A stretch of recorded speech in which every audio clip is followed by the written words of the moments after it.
ഞാൻ എല്ലാ ദിവസവും ഈ ഡിവൈഡർ ഉണ്ടാക്കണ മെഷീൻ്റെ വീഡിയോ എടുക്കുമ്പോഴേ വിചാരിച്ച പോലെ എനിക്ക് കിട്ടാറില്ല. എല്ലാ ദിവസവും രാത്രിയാണ്. രാത്രിയിലെ കുറേ വീഡിയോ ഞാൻ ഇട്ടിട്ടുണ്ട്. പിന്നെ പകലൊക്കെ ഞാൻ പുറത്ത് പോകുമ്പോഴാണ്. എന്നപ്പോൾ ഞായറാഴ്ച കിട്ടിയത്. ഇതൊക്കെ കാണുന്ന മെഷീനിലേക്ക് അപ്പുറത്ത് കോൺക്രീറ്ററിൻ്റെ മെഷീനുണ്ട്. അതുവഴിയാണ് കംപ്ലീറ്റ് കോൺക്രീറ്റ് ഇതിലേക്ക് അടിച്ച് കയറുന്നത്. ആ കഴിയാറായപ്പോൾ അടുത്തത് പോകുന്നത് കണ്ട ഇതിങ്ങനെ ഓട്ടോമാറ്റിക്കലി വലിച്ചു പോവാം. കുറച്ച് കാര്യത്തിലൊക്കെ ലെവൽ വ്യത്യാസമുണ്ട്. അപ്പോൾ അതൊക്കെ ഇവർ ചെയ്യും സൈഡിൽ. കാരണം അച്ഛൻ്റെ ഭാഗത്തിന് കിട്ടില്ലല്ലോ. ഈ കാണുന്ന മെഷീനിൽ ഇൻസേർട്ട് ചെയ്തു. ഇവിടെ വെച്ചിട്ടുള്ളതാണ് ഇതിന് അച്ച് ടൈ. ഇതിലേക്ക് കോൺക്രീറ്റ് വരുന്നത്.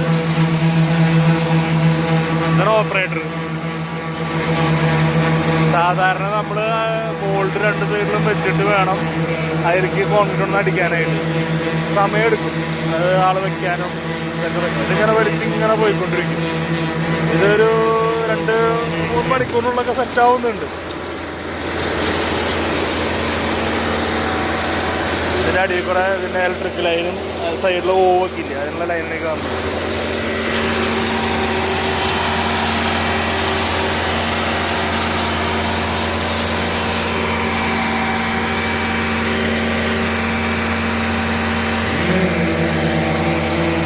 പ്രോപ്പറായി പറഞ്ഞാൽ പ്രോപ്പർ പ്രോസസ്. സമയലാഭത്തിന് വേണ്ടി പുതിയ ടെക്നോളജികൾ ഉപയോഗിച്ചിട്ടാണ് NHന്റെ വർക്ക് നടന്നുകൊണ്ടിരിക്കുന്നത്.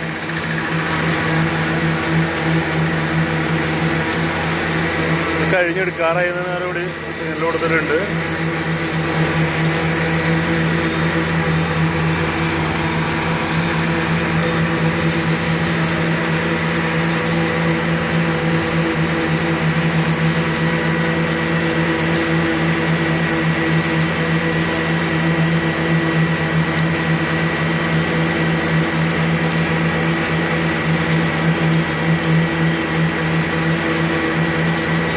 ഇതൊരു ജർമ്മൻ ടെക്നോളജിയാണെന്ന് ചോദിച്ചപ്പോൾ അവർ പറഞ്ഞു.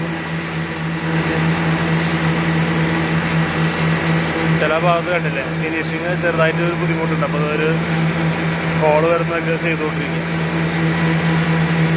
കഴിഞ്ഞെടുത്ത് മാറ്റാൻ പോവാണ്.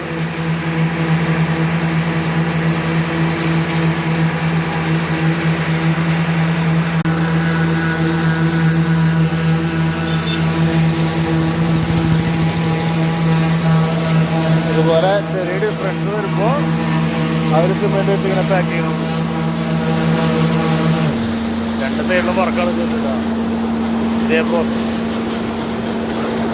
ഇതാണ്ട ചെറിയ ചെറിയ